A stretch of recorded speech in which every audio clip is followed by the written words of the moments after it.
আমার আলাদিন। জাবিন ফোরকান। পর্ব সংখ্যা ৪। অনুরাগের বাচ্চা। তুই উগান্ডায় থাকিস কি অ্যামাজনে? এক্ষুনি আমার বাসায় আসবি তুই, ঠিক এই মুহূর্তে। ঘড়ি ধরে শুধু ২০টা মিনিট দেখব আমি। এসে আমার মমকে বোঝা, মহিলা পাগল হয়ে গিয়েছে। ৩০ বছর ধরে মানুষ কাটাকাটি করতে করতে ব্রেইনের মাদারবোর্ড ফেটে গিয়েছে। এই মহিলাকে তুই বোঝা। অনুরাগ। সাইবানের রুমটা ২ তলায়। অথচ সেখান থেকে নিচতলা অবধি তার চিৎকার চেঁচামেচির আওয়াজ স্পষ্ট ভেসে আসছে। ছেলের দারুণ হম্বিতম্বিতে বেপাত্তা স্বামীয়া সোফায় বসে পা ঝুলিয়ে ঝুলিয়ে আয়েশ করে পায়েস খাচ্ছেন।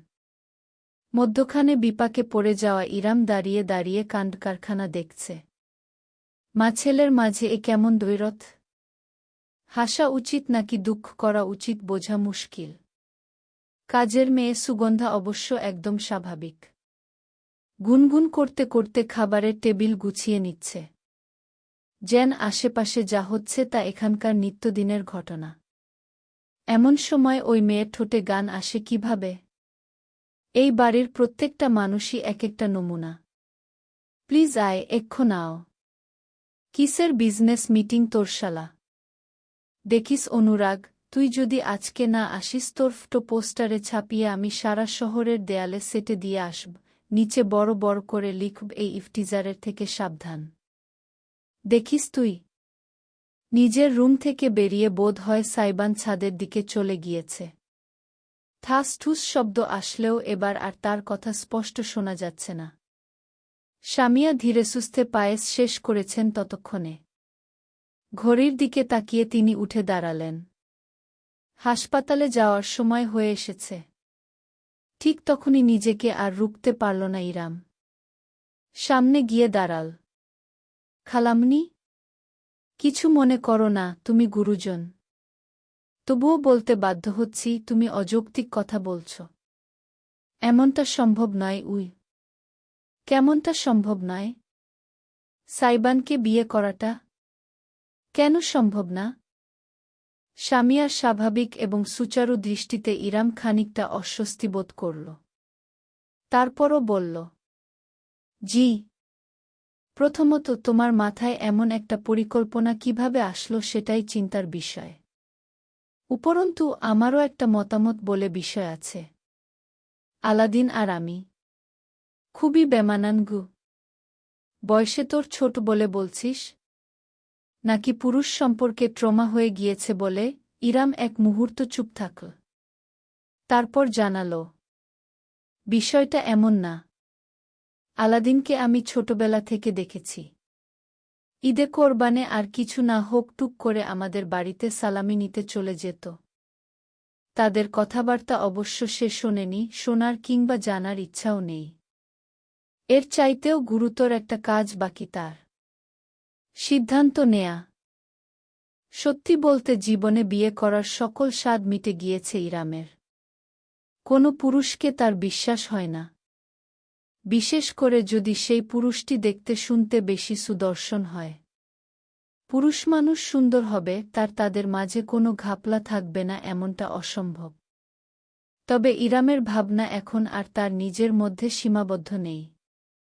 তার সমস্ত চিন্তার কেন্দ্রবিন্দু হল ইয়ান। ছেলেকে বুকে নিয়ে দোলাতে দোলাতে ইরাম ভাবল, এই নিষ্পাপ বাচ্চাটাকে একটা চমৎকার এবং আরামদায়ক ভবিষ্যৎ দেয়ার ক্ষমতা কি তার আছে? এই ৩২ বছরের জীবনটায় সে অর্ধেক জগৎ দেখে ফেলেছে। জীবিকার তাগিদে এমন কোনো কাজ নেই যা সে করেনি। আর কত? সে কাজ জারি রাখত, যদি তাতে ইয়ানের ভবিষ্যৎ ভালো হওয়ার নিশ্চয়তা থাকত। কিন্তু এই ৩টা মাস একা কাটাতে গিয়ে সে বুঝেছে সিঙ্গেল মাদারদের জীবন কেমন হতে পারে। যদি হাতে টাকা না থাকে তাহলে তো কথাই নেই। সরকারি সম্পত্তি মনে করে সকলে। নারী এবং পুরুষ মহান সৃষ্টিকর্তা এমনি এমনি সৃষ্টি করেননি। তারা একে অপরের পরিপূরক। না একজন নারী কোনোদিন চলতে পারবে একজন পুরুষ ছাড়া, না একজন পুরুষ চলতে পারবে একজন নারী ছাড়া। সমাজের এই অবস্থা শুধুমাত্র এই নারী পুরুষদের অতিরিক্ত লোভ এবং মানসিক বিকৃতির কারণে, আর কিছু না। যদি ইরাম সাইবানকে বিয়ে করে তাহলে সমাজ বিরাট আঙুল তুলবে। তবে তার ইয়ান হয়তো একটু ভালো থাকবে, একটা সুস্থ সুন্দর স্বাভাবিক পরিবার পাবে। স্বাভাবিক হয়তো না, একটু পাগলাটে পরিবার। তবে দিন শেষে ইরাম বিনা চিন্তায় ইয়ানের মুখে খাবার তুলে দিতে পারবে, পরের দিন খাবার পাবে কিনা সেই চিন্তা করতে হবে না। আর্থিক এবং সামাজিক নিরাপত্তা, যা এখন খুব করে দরকার ইরামের। তার নিজের ট্রমা, নিজের জীবনের সকল না পাওয়াদের হিসাবের কোনো দরকার নেই এখানে। সামিয়া বাড়িতে ফিরে এলেন সন্ধ্যার পর। কাজ একটু দ্রুতই শেষ করেছেন তিনি, না হলে ফিরতে রাত হয় তার। তবে বাড়ির পরিস্থিতি বিবেচনা করে চলে এসেছেন। ইরাম তখন টেবিলে বসেছে। সুগন্ধা তাকে নাস্তা দিয়েছে, স্যান্ডউইচ, কফি আর সামিয়ার নির্দেশমত ফল। ইয়ানকে দুলিয়ে যাচ্ছে সে, মাত্রই দুধ খাইয়েছে, এখন ছেলেটা তার আবার ঘুমাবে। ঘুমে ধুলুধুলু করছে চোখ। ইরাম মৃদু হেসে গুনগুন করে যাচ্ছে, আয় আয় চাঁদ মামা, টিপ দিয়ে যা, চাঁদের কপালে চাঁদ টিপ দিয়ে যা।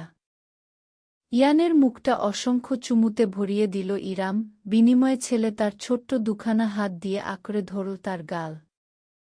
দৃশ্যটি অদূর থেকে নিষ্পলক নয়নে দেখলেন সামিয়া, তার বুকটা ভীষণ উষ্ণতার জোয়ারে টইটুম্বুর হল। হঠাৎ মৃদু পায়ের শব্দে ইরাম এবং সামিয়া দুজনই মুখ ঘুরিয়ে তাকালেন। 2 তলার সিঁড়ি বেয়ে নিচে নেমে এলো সাইবান। পরনে একটা হাফ হাতা কালো টি শার্ট আর ঢোলা ট্রাউজার। হাফ হাতা হওয়ায় তার শক্ত গড়নের ফোলা বাহু চোখে পড়ছে স্পষ্টত। টি শার্টের কাপড় বুকের উপর চেপে বসেছে, ভাগ ভাগ করা পেশির গঠন চোখে পড়ছে বেশ। খুব সম্ভবত শরীরচর্চা জাতীয় কোনো কাজ করছিল, তাই এমন রূপ। ইরামের দিকে এক দফাও দৃষ্টি না ফেলে সে সোজাসুজি তাকাল সামিয়ার দিকে। হেই ব্রোগ। সাইবানের কণ্ঠস্বরটা অতিরিক্ত শান্ত শোনাল, যেটা তার চরিত্রের সঙ্গে বেমানান। চোখ পিটপিট করল ইরাম। এই ছেলে এভাবে কাকে সম্বোধন করল? হতবাক হয়ে গেল সে যখন নিজের অ্যাপ্রন খুলে চেয়ারে ঝুলিয়ে রাখতে রাখতে সামিয়া উত্তর করলেন, বল ব্রো। রুমে চলো, তোমার সাথে প্রাইভেট কথা আছে আমার। ওকে, চলো। সামিয়া সাইবানের পিছু পিছু নিচতলার একটা রুমের ভেতর আড়াল হয়ে গেলেন। দরজাটা ঠাস করে লেগে গেল। ইরাম স্তব্ধ হয়ে বসে চেয়ে রইল। বল, কি বলবি? আমার টায়ার্ড লাগছে। গোসল সেরে একটা লম্বা ঘুম দিতে হবে গি। সাইবানের ভ্রুজোড়ায় তীব্র কুঞ্চন সৃষ্টি হল। বাম ভ্রুতে থাকা পিয়ার্সিং হালকা হলুদাব আলো জ্বলজ্বল করে উঠল। What's going inside your pretty little head? What do you think my boy? এবার সত্যিই বিরক্ত বোধ করল সাইবান। হেলান ছেড়ে ভেতরে এগিয়ে গেল সে। Mom, please don't play with me. আমি আর ছোট বাচ্চা না। কয়েক মাস আগেই 25তম জন্মদিন পালন। অনেক বড় হয়ে গেছিস গু। এতটাও বড় হইনি যে আমাকে বিয়ে দিতে উঠে পড়ে লাগতে হবে তোমার গু। 4 উঠে পড়ে লাগলাম কোথায়? আমি স্রেফ আমার বাড়ির বউ হিসাবে কাকে পছন্দ করেছি সেটা জানিয়েছি। এতে তুই এত লম্ফজম্ফ করছিস কেন? কেন করছি তুমি জানো না? আমি আজ অবধি তোমার একটাও কথা ফেলিনি, তুমি জানো। তবে এটা ফেলে দে। মানা করেছি নাকি? নিজের কপালে আঙুল ঘষে রাগ নিয়ন্ত্রণ করল সাইবান। মেজাজ গরম হয়ে যাচ্ছে তার। পান থেকে চুন খসলেই সে গরম তাওয়ার মতন ছাত করে উঠে। সেখানে সে এতক্ষণ যাবৎ নিজেকে শান্ত রেখেছে এই বেশি। বাড়ির বউ, মাই ফুট। একটা 32 বছরের ডিভোর্সি মহিলার সঙ্গে একটা পরপুরুষের বাচ্চা। খুব ভালো চয়ে তোমার, মম। সাইবান আলাদিন। স্বামীয়ার শীতলতম কণ্ঠস্বর ভেসে আসতেই সাইবান না চাইতেও সামান্য কেঁপে উঠল। জননীর এই কণ্ঠটা তার বহু অচেনা। কালে ভদ্রে কখনো শোনা যায়। তার সম্পূর্ণ নাম নিয়ে ডাকার অর্থ স্বামীয়া আর মজার মুহূর্তে নেই, তিনি বাস্তবতায় আছেন। মানুষকে মানুষ হিসাবে সম্মান দিতে না জানলে তাকে নিয়ে কথা বলা বাদ দে। বড় শুধু গায়ে গতরেই হয়েছিস, চরিত্রে না। কথাটা ভীষণ গায়ে লাগল সাইবানের। হাতের মুঠো শক্ত করে ফেল সে। একটা পর মেয়ে, যার এর আগে কোনো হদিস অবধি ছিল না, হঠাৎ করে উদয় হয়েছে তার জন্য আজ সে নিজের মায়ের কাছে এইভাবে কথা শুনছে, বিষয়টা মানতে নারাজ তার অন্তর। স্বামীয়া নিজের বিছানা ছেড়ে উঠে দাঁড়ালেন। ছেলের মুখোমুখি হয়ে বললেন, আমি কেন ইরামকে এই বাড়ির বউ বানাতে চাচ্ছি জানতে চাস তো? বেশ, তবে শোন।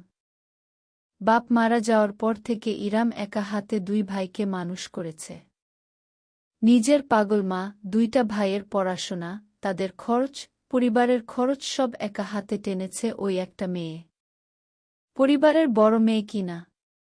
কত কষ্ট করে নিজের পরিবারকে টেনে মানুষ করেছে সেটা তোর আমার নিজের চোখে দেখা। সামান্য সাহায্যটুকু কোনোদিন নেয়নি, শুধু ঈদের সময় উৎসবের নামে কিছু কাপড় চোপড় দিতে পারতাম ভাগনে ভাগ্নিদের। এরপর তো সেটাও বন্ধ হয়ে গেল। আমরাও খোঁজ নেয়া ছেড়ে দিয়েছিলাম। তুই দেখেছিস কি অবস্থার মধ্য দিয়ে গিয়েছে মেয়েটা। বিয়ে হলো, বাচ্চা হলো, স্বামীর ঘরটা অবধি শান্তিতে করতে পারল না। যখন সব হারিয়ে শুধু একটা যক্ষের ধনকে নিয়ে ভাইয়ের বাড়িতে আসলো, তখন ভাইটাও তাকে রাখল না।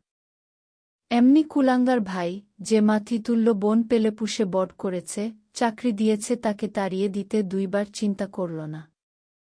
একবারও সাইবান নিঃশব্দে শুনল। কোনো কাহিনী তার অজানা নয়, শুধু শেষের অংশটুকু ছাড়া। মুখের আগের ভাবটা কমে এলেও পুরোপুরি দমল না সে। ঠিক আছে মম, তোমার কথা আমি বুঝতে পারছি। আমিও পাষাণ না, ওকে? তোমার চ্যারিটি করার ইচ্ছা হয়েছে, করো না। মানা করেছে কে? ইরাম আপুকে ঘরে রাখবে? রাখো। ওনার বাচ্চাকে পালবে? পালো।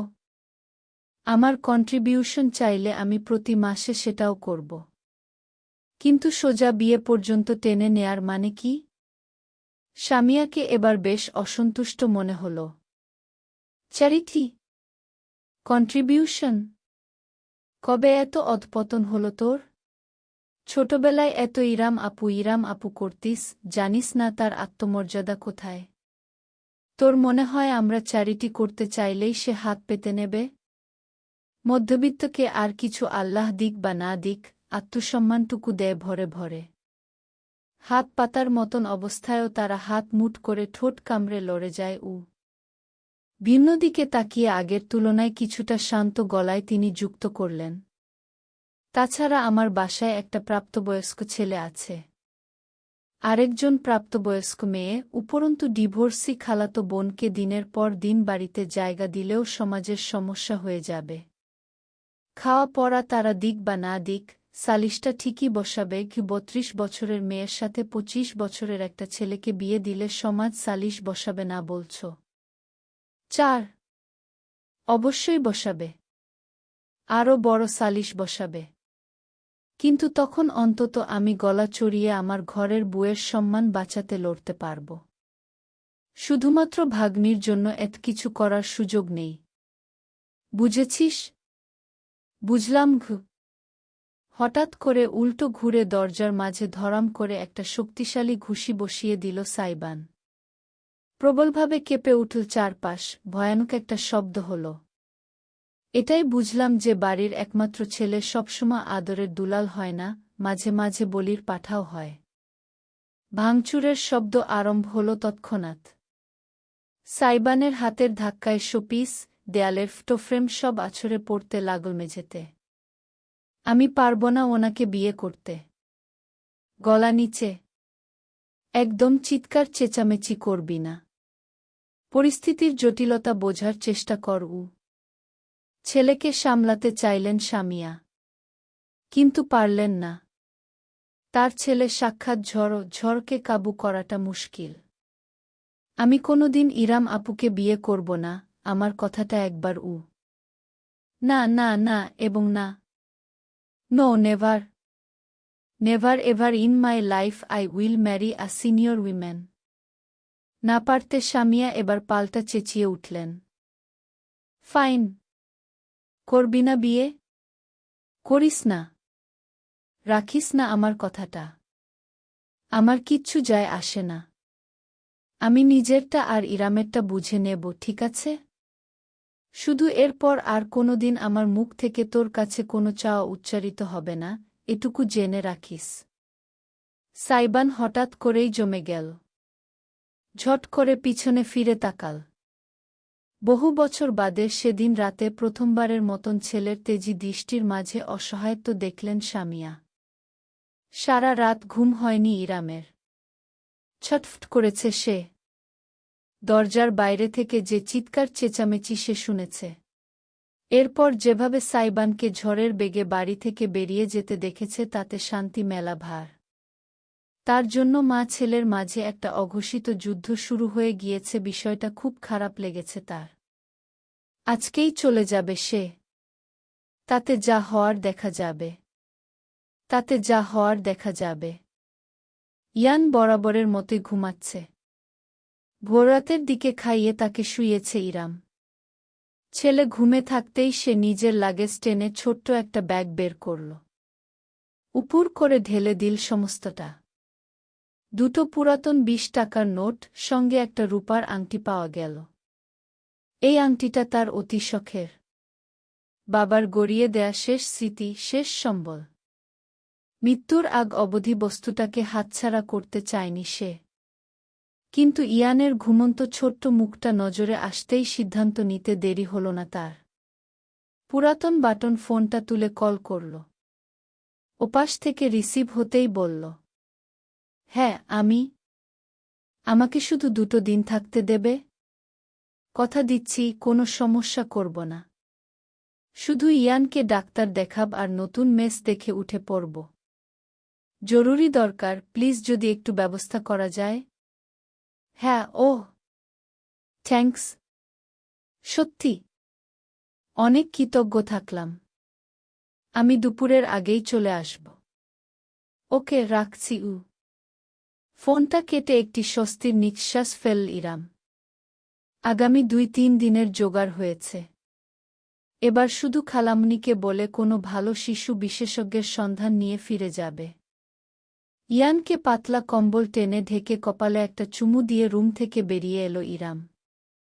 সামিয়ার রুমটা নিচতলায়, কিন্তু একদম অপর পাশে। ডাইনিং রুম ঘুরে যেতে হবে। ডাইনিং রুমের ভেতরে পা রাখতেই ইরাম থমকাতে বাধ্য হল। কারণ টেবিলে বসে আছে সাইবান স্বয়ং। কখন? রাগ শেষ? মুখ দেখে তো মনে হচ্ছে না। টেবিলে বর্ষর একটা আর্ট পেপার ছড়িয়ে মার্কার দিয়ে খচখচ করে কিছু লিখছে ছেলেটা।